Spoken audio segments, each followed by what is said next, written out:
에스더 10장입니다. 모르드게가 높아지는 장면이 나와 있습니다. 이 장면은 앞부분과 연결되는 부분이 있으니까 따로 다루지는 않고요.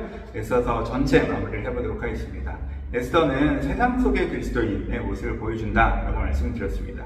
페르시아라는 세속사회여서 소수자인 유대인들이 신앙인으로 살아가는 모습이 나오잖아요.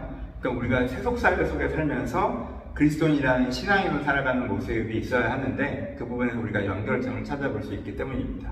이들이 어떻게 살았습니까? 페르시아 속에서 이들의 모습을 통해서 세상 속의 그리스도인의 모습을 봐야 하는데 첫 번째, 더불어 사는 삶을 살았다라는 부분을 말씀드리고 싶습니다. 거기서 단절하고 문화적으로 구별되고 그렇게 하지 않죠. 그리고 현재는 더불어서 살아가는 모습을 보여줍니다. 그런데 한 가지 다른 부분이 있었죠. 어느 부분에서 구별됐어요?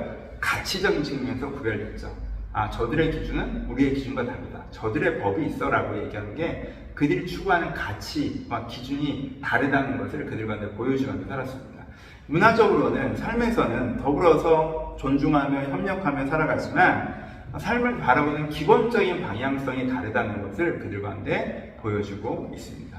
그래서 이 세상 속의 그리스도인들은 세상과 더불어 살아가지만 다른 하나님의 가치를 추구하는 것을 통해서 그들 가운데 하나님을 전할 수 있는 사람이어야 된다는 것을 에스더를 통해서 알 수 있습니다.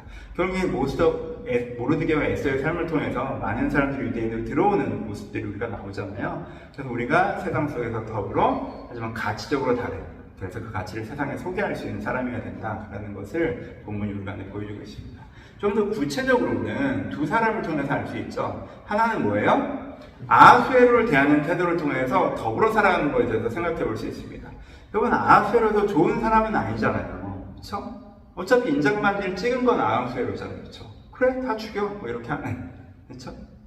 사실 아하수에로가 그리고 그 사람이 되게 연민하고 현명하고 이런 모습이진 않아요. 근데 그거에 대해서 아하수에로도 나쁜 사람이네, 저는 선한 사람이 아니네 라고 하는 것이 아니라 아하수에로 가운데 선한 삶을 살아가는 데 있어서 협력할 수 있는 분이 분명히 있잖아요.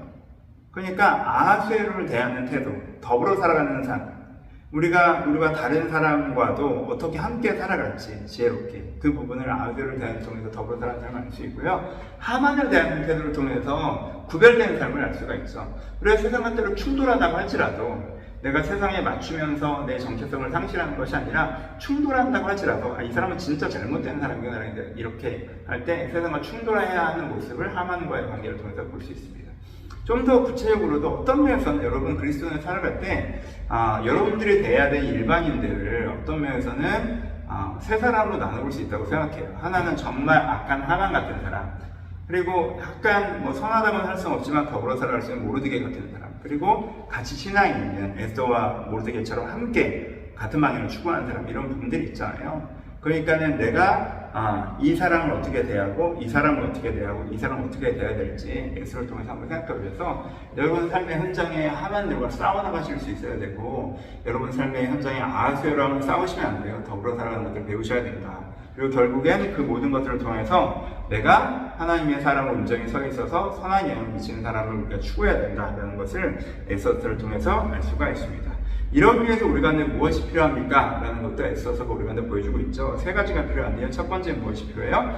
믿음이 필요합니다. 여러분, 세상을 살아가는데 세상과 다른 결로 살아간다?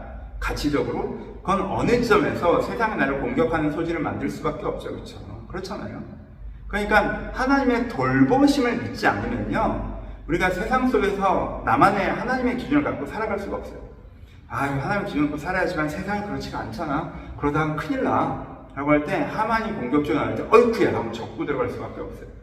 우리가 이 세상 속에서 세상 속의 그리스도인으로서 나름대로의 하나님의 가치를 지키면서 살아가기 위해서는 다른 사람들은 성공을 추구하고 행복을 추구하고 명예를 추구하고 세속적인 질서를 추구하고 요즘 사람들이 살아가는 트렌드를 추구하고 살아갈 때 나는 하나님의 기준과 질서가 무엇인지 생각하면 그것을 지키기 위해서는 내가 이렇게 살아가더라도 하나님께 나를 돌봐주실 것이라는, 지켜주실 것이라는 믿음이 필요합니다. 그렇죠? 이 믿음 속에서 우리가 또 간구할 수 있는 것이고, 이 믿음이 있기 때문에 어려움이 닥쳐와도 간구할 수 있는 거잖아요. 그래서 이 믿음의 간구, 하나님의 돌보심을 믿기 때문에 어려움 속에서도 하나님을 찾는 간구 어려움이 필요하다라고 할 수 있고요.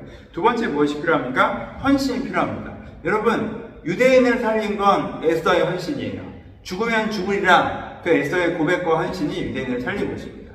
그러니까 우리가 하나님 나라를 세워가고 내가 세상 속의 그리스도인으로서 온전히 살아가려면 우리가 하나님의 나라에 서로가 서로에게 서로를 위해서 믿음의 공동체끼리 헌신하는 것들이 필요해요.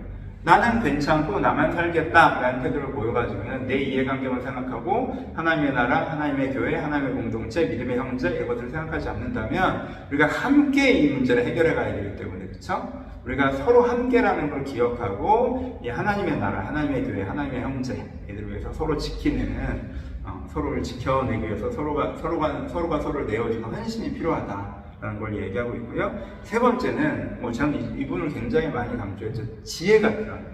지혜가 필요해요. 여러분 믿음과 헌신이 훨씬 더 중요해요. 근데 그거는 성경 다른 권에서 되게 많이 이야기를 해주시잖아요. 그런데 지혜 부분에서의 독특함이 있기 때문에 여기서 또 강조드립니다. 지혜가 필요합니다. 그러면 에스더가 죽으면 죽으려고 할 때 왕이시여 내 민족을 내게 주소서라고 들어가자마자 선포합니까? 들어가자마자 금휼도 하기 전에 죽이기 전에 내가 선포해야지 안 그러죠. 그렇죠?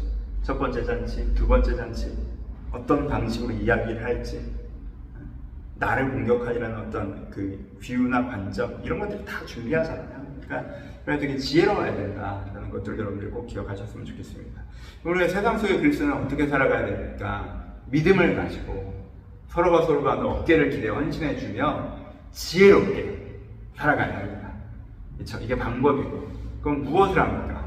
내가 하나님의 가치를 지키며 그들과 함께 더불어 살아갑니다. 그렇죠? 나라를 지키는 충신이기도 하고 왕을 섬기는 왕후이기도 하고 그렇죠?